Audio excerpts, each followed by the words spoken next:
Hello दोस्तों, मैं रेणुका सिंह आज एक बार फिर आप लोगों के साथ अपनी एमपी में सरकारी नौकरी का अनुभव शेयर करने आई हूँ। मैं अक्सर आप लोगों से कहती रहती हूँ कि हमें सामान्य तथ्यों की जानकारी के साथ लॉजिक का भी सही प्रयोग करना आना चाहिए। मैंने ऐसे ही अपने लॉजिकों का प्रयोग करते हुए पहली बार में MP set, MP PSC assistant professor को तृतीय तक का निकाला है और यहाँ तक कि मेरी अपनी एमपी टेट वर्ग 2 में अपने विषय से अपनी रैंक में फर्स्ट रैंक लगी है। यदि मैं भी संकोच करती, आदर्शवादी बनी रहती तो मेरे साथ ऐसा नहीं होता। जिसके पास भी ये वीडियो आई होगी उसके समय आ गया होगा सिलेक्शन का, इसलिए उसे ये वीडियो मिल रही है कि वो 4-5 नंबर से जो हमारा सिलेक्शन रह जाता है उसमें अपना काम करे, अपने लॉजिकों को मजबूत करे, क्योंकि आदर्शवादी बन के हमें कोई लाभ नहीं होता है। जब तक हमें नौकरी नहीं मिलती है, जब तक हमें लोग बाग ताना देते हैं कि नौकरी के नाम पे ये काम चोरी करते हैं, टाइम पास करते हैं या अपने शौक पानी पूरे करते हैं, तो जब तक हम नौकरी नहीं लेते हैं, जब तक जो कामयाब है उसको ही लोग बाग पढ़ा लिखा समझते हैं और जो कामयाब नहीं होते हैं, भले ही वो ज्यादा इंटेलिजेंट है हम सभी से, लेकिन वो आवारा लोग की श्रेणी में आते हैं। इसलिए आप लोगों को भी भले ही नेगेटिव मार्किंग चल रही है, लेकिन जब तक आपके 8 प्रश्न गलत नहीं होंगे 10 में से, तब तक आपका कोई नुकसान नहीं होने वाला है इन ट्रिक को यूज करने से। तो आप बिल्कुल भी ना डरे। जब भी आप अपने लॉजिकल थिंकिंग तुक्का टेक्निक का प्रयोग करें तो आप पूरे कॉन्फिडेंस के साथ करें। बार बार अपने विचारों को बदले नहीं, क्योंकि बार बार बदलने से आपका कंफ्यूजन आपको फंसाने की कोशिश करेगा और आपके तुक्के भी गलत होने लग जाएंगे। मैंने अपने साथ वालों के साथ ही देखा है, जो बहुत पढ़ते हैं उनका 76 नंबर रह गया और हमारे सिर्फ 4 सीट थी और मैं थोड़ा उनसे कम पढ़ी हूँ, फिर भी मेरे 80 नंबर आए हैं, जिसके कारण मेरी फर्स्ट रैंक बनी है और 4 सीट में से 1 या 2 सीट ही भरी गई है। तो जो 76 नंबर वाले सर थे उनका नहीं हुआ है, लेकिन हर विषय में उनकी मुझसे ज्यादा पकड़ है। उनको व्याख्या सहित भी सब कुछ पता था, भूगोल, हिस्ट्री, ज्योग्राफी, पॉलिटी भी। हमारे सिलेबस में सब कुछ एमए लेवल का दिया हुआ था। कोई इंसान एक विषय में एमए करेगा या 2 विषय में एमए करेगा, 4-4 विषय में किसी की पीएचडी होना आसान बात नहीं है। इसलिए आप कितने भी दिमागदार हो, होशियार हो, आपको तुक्के का सहारा तो लेना ही पड़ेगा सिलेक्शन के लिए, नहीं तो सीट इतनी कम होती है कि आप लोगों का मुंह ही ताकते रह जाएंगे और लोग बाग स्मार्ट वर्क करके आपकी एक सीट पर कब्जा जमा लेंगे। तो चलिए शुरू करते हैं आज की तुक्का टेक्निक। सबसे पहला काम तो हमारा ये है कि हमें पेपर में जितने भी सरल क्वेश्चन आते हैं, जितना भी हमारा पढ़ा हुआ आता है, उसे ढूंढ कर पहले आधा से पौन घंटे में उसे कंप्लीट कर लेना है। उसके बाद हम कोई अपना प्रश्न पढ़ते हैं, उसके 3 ऑप्शन पढ़ते हैं और हमें वो जाने पहचाने से नहीं लगते हैं, लेकिन उनमें से कोई एक ऑप्शन है जिसमें बहुत सारी डिटेल दी हुई है, कॉमा, विसर्ग और एवं सब कुछ दिया लगा रहता है और वो कुछ हमें अच्छा सा लगता है, बड़ा सा 3 से अलग लगता है। तो हमारी पहली ट्रिक यही है कि जो हमें सबसे बड़ा ऑप्शन मिलता है जिसमें ये सब दिया हुआ है, हमें उसे ही चुनना है। 99% वो हमारा ऑप्शन सही होता है। मैंने जब एमपी टेट वर्ग 2 का अपना एसएसटी का पेपर आप लोगों के साथ शेयर किया था लाइव आके, तो उसमें मैंने आपको बताया था कि कितने सारे प्रश्नों में ये ट्रिक काम की है, जिसमें कॉमा एवं और दिया हुआ है। मेरी प्रैक्टिस थोड़ी कम रह गई थी या मेरे पास उधर पेपर का प्रेशर था, तो 1-2 प्रश्न तो मैंने ये वाले भी गलत किए हुए हैं। इसलिए मुझे ये ट्रिक सबसे पहले याद आती है कि मैं आपको बता दूं, ताकि आप अच्छे से प्रैक्टिस कर लें। मेरी आवाज थोड़ी कट रही है क्योंकि बोलते समय मुझे हिचकिचाहट होती है। मैं कैमरा फ्रेंडली बिल्कुल भी नहीं हूँ। हमारी आज की दूसरी तुक्का टेक्निक है। हमारे पास 4 ऑप्शन दिए रहते हैं, जिसमें हमारे पास कुछ ऑप्शन दिए रहते हैं जिसमें लिखा होता है उपरोक्त दोनों या ये सभी। तो जो दोनों और ये सभी दिए होते हैं 70% चांस है कि वही सही है। कभी कभी हमें कंफ्यूज करने के लिए नीचे दिया होता है या ऊपर ऊपर ही दिया होता है, हम नहीं देख पाते हैं तो कोई भी ऑप्शन लगा के आ जाते हैं। तो इसके लिए आपको घर में अपने चारों ऑप्शन पढ़ने की प्रैक्टिस भी करनी होगी। यदि आपसे धोखे से भी कोई नीचे वाला ऑप्शन छूट गया कि आपने ये नहीं पढ़ा और वहाँ लिखा है उपरोक्त सभी या ये दोनों, तो आपसे गलत हो जाएगा। इसलिए आप प्रश्न के साथ अपने चारों ऑप्शन पढ़ने की भी खूब प्रैक्टिस कर लीजिए। हम एसएसटी वाले हैं, हमारे पास बहुत समय होता है। यदि हम फास्ट अपना पेपर हल करते हैं तो लास्ट में हमारे पास 10-15 मिनट और एक्स्ट्रा ही बच जाते हैं।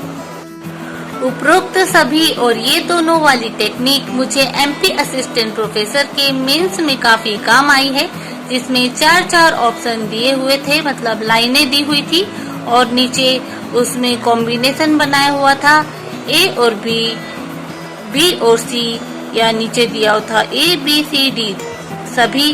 तो जो सभी वाले थे मैंने वही लगा दिए।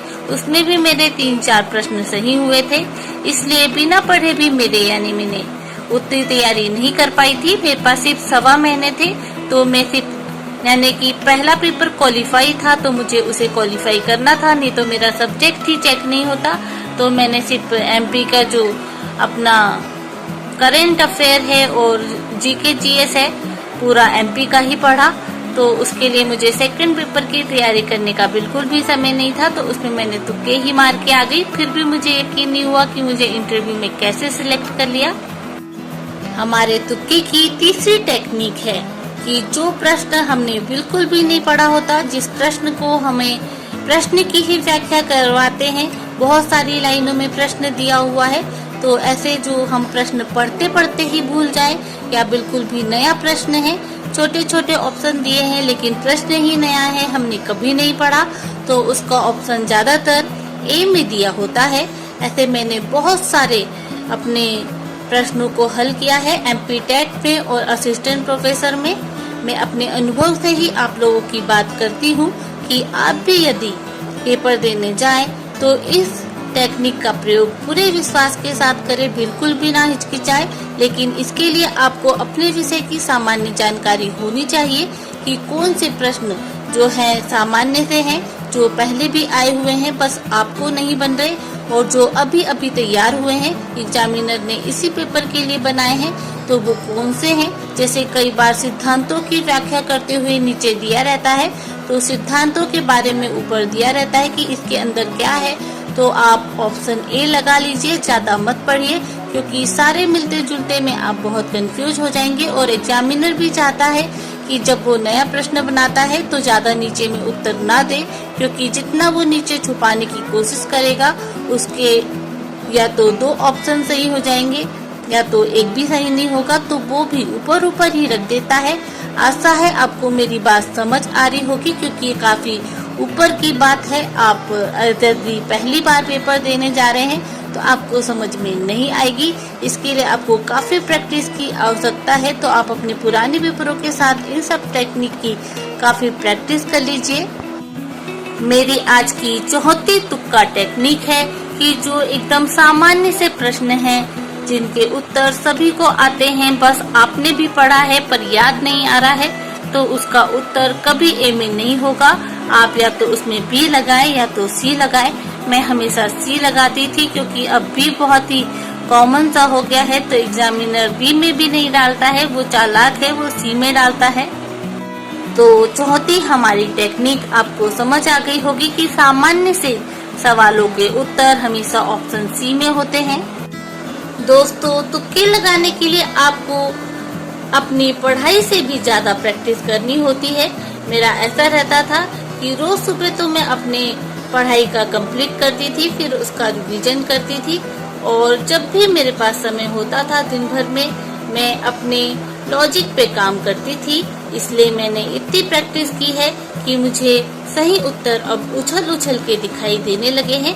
तो मैं आपको ये टेक्निक पहले से ही इसलिए बता रही हूँ कि आप भी पेपर के पहले इसकी बहुत बार अभ्यास कर ले, ताकि आपकी भी तुक्का 80 से 90% सही हो।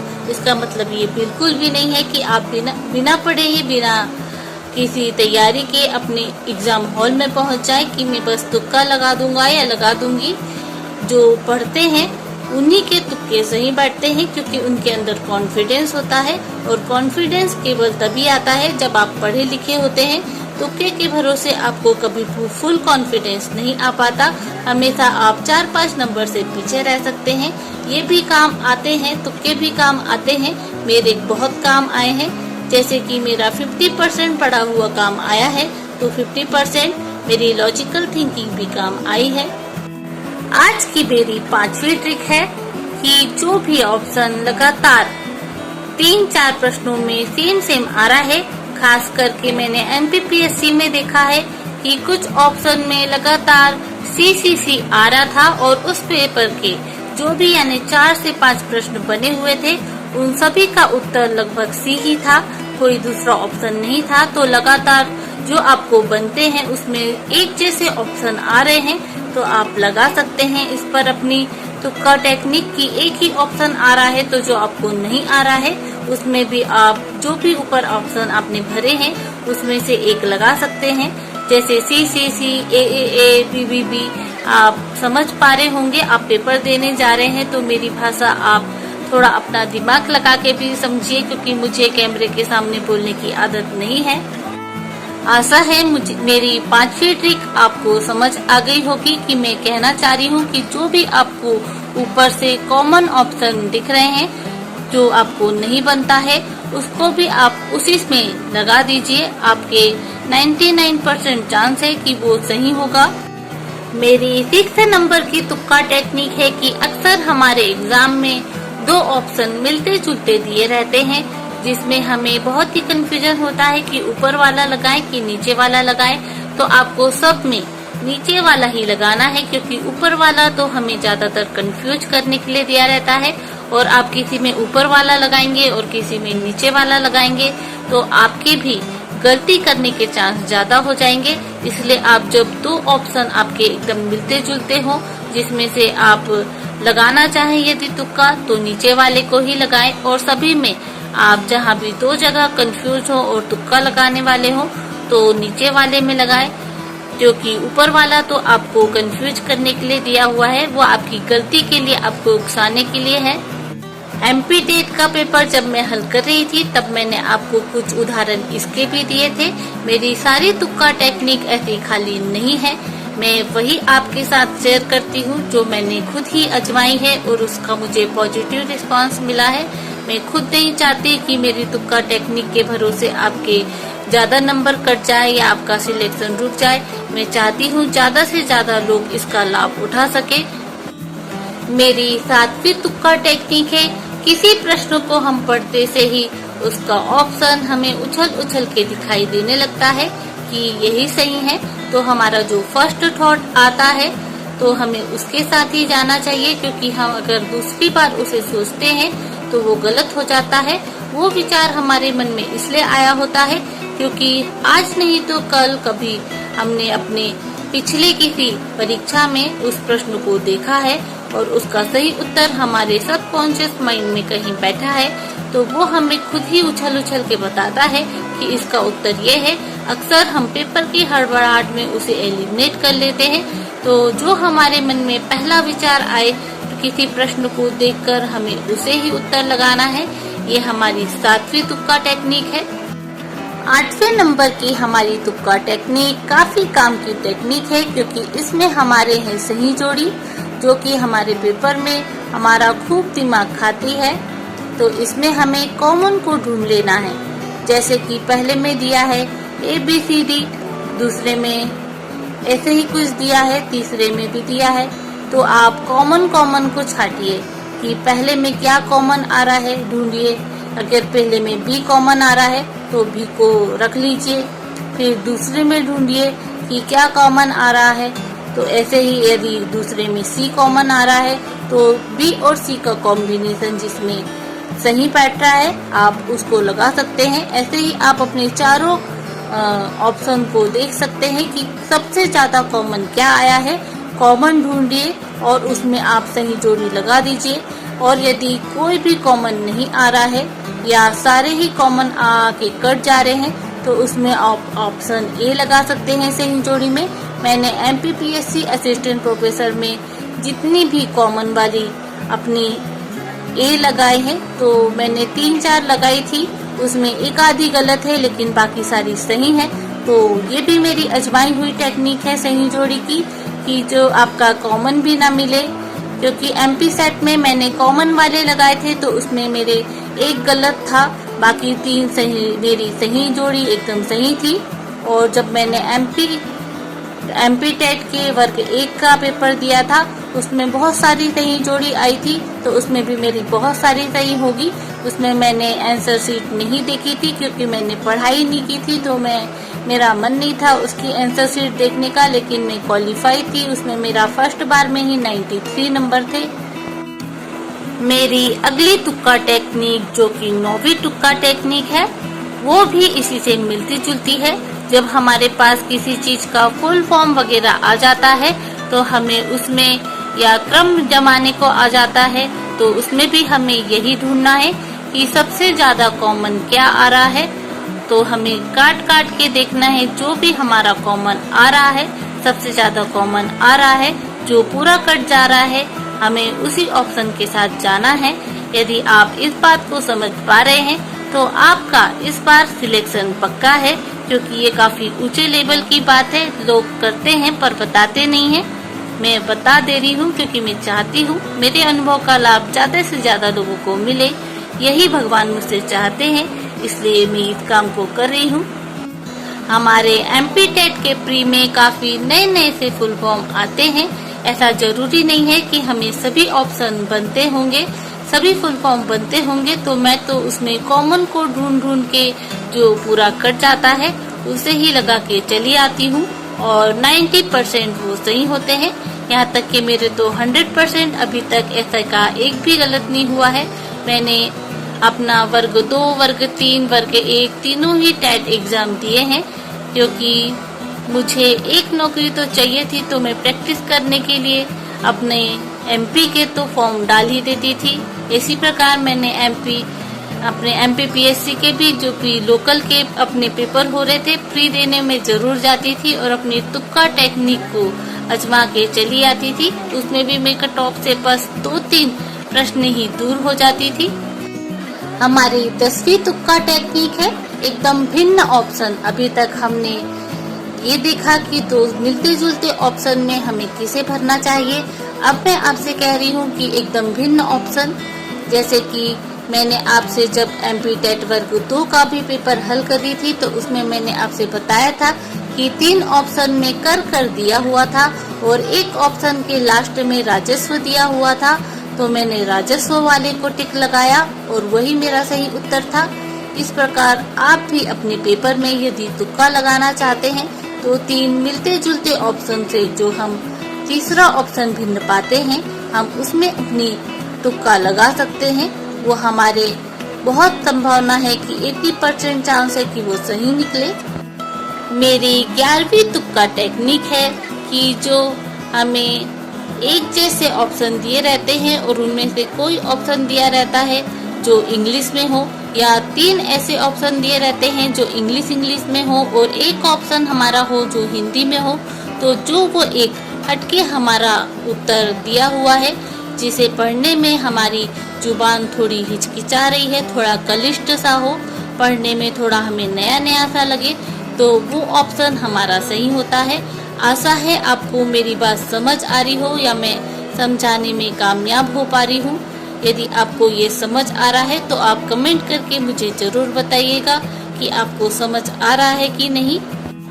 मेरी 12वीं तुक्का टेक्निक है आपके साथ कि कुछ प्रश्नों का उत्तर उसी प्रश्न पत्र में दिया होता है, क्योंकि बार बार कोई टॉपिक हमारा रिपीट होता है। MP टेट में तो ऐसा जरूर होता है कि एक ही यूनिट से हमारे 4-5 प्रश्न लगातार लगे रहते हैं। तो ऐसे में कुछ प्रश्नों के उत्तर हमें ऊपर वाले प्रश्नों में या नीचे वाले प्रश्नों में जरूर मिलते हैं। तो आपको एक बार में अपना पूरा प्रश्न पत्र हल करके नहीं रख देना है कि मैं दूसरा चक्कर तो लगाऊंगा ही नहीं या लगाऊंगी ही नहीं। आपको 2-3 बार यानी जितनी देर तक आप खाली बैठे हैं उतनी बार आप अपने पेपर को बार बार देखें कि कोई प्रश्न का उत्तर क्या है, ऑप्शन क्या है। आपको वहाँ समझ में आ जाएगा, दिमाग आपका वहाँ दौड़ने लगता है, तो आपका बहुत जल्दी पेपर हो जाता है। तो कुछ प्रश्नों के उत्तर आपस में काफी मेल खाते हैं, तो आपको 1-2 प्रश्नों का मदद तो अपने प्रश्न पत्र से ही मिल जाती है।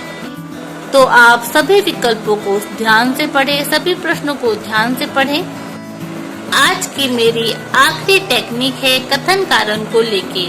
तो यहाँ हम पॉजिटिव माइंडसेट से अपना उत्तर लगाएंगे, जहाँ हम लिखा होगा कथन कारण दोनों सही हैं और व्याख्या भी सही है।